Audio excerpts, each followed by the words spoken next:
గతంలో కంటే తక్కువ రేటుకి వాళ్ళకి తగిన శిక్షణ రాజ్బాబు గారు భీముల ఎమ్మెల్యే మాట్లాడినారు.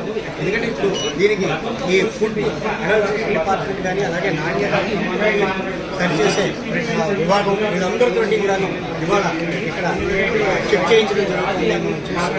ఈ మొత్తం వ్యవస్థ ఎట్లా తయారైంది, ఏ రకంగా దీన్ని సరిదిద్దుకుంటున్నారు. నేపాల్ దగ్గర నుంచి మొత్తం మీరు ఈ 300 200 రూపాయలకి ఇచ్చేది ఇలాంటి ఏంటి ఎట్లా మొత్తం పునర్బాగుతారు.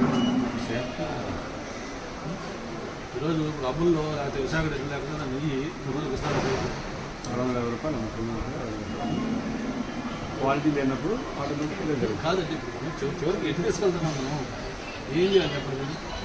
అంటే రివర్స్ టెండర్లో రేపు 3 వచ్చి 100 రూపాయలకి ఇస్తానంటారు. ఇప్పుడు మీరేం చేస్తున్నారు?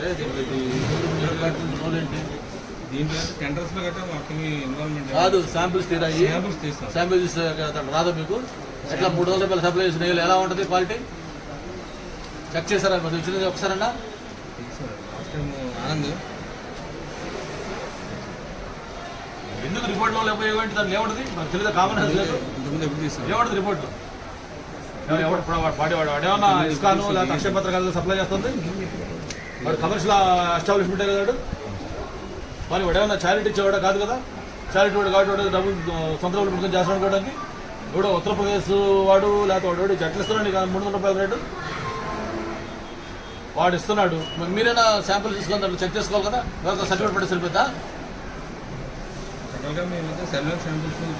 కాదు, సర్వే శాంపిల్స్ కాదు. ఇప్పుడు మీకు ఎప్పుడన్నా ఇటువంటి స్టోర్కి వచ్చి ఒకసారి శాంపిల్ సర్ప్రైజ్ తీసుకొని మీరు ల్యాబ్లో చేసి తప్పనిసరి ఇప్పుడు చెప్పారు మీ డిపార్ట్మెంట్ కూడా. ఏంటిది ఎవరితో చెలగడనుకుంటారు మీరు? ఫస్ట్ కామన్ సెన్స్ కదా. 340 రూపాయలు 350 రూపాయలకి నెయ్యి ఇస్తున్నా అంటే ఈరోజు ఎవడు నమ్ముతాడు దాన్ని? ఎలా అవుద్ది?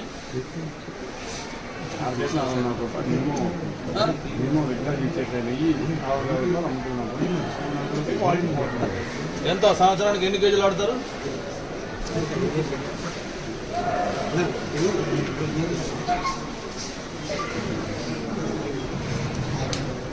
ఈ సంవత్సరం తక్కువ ఉందండి ఇక్కడ.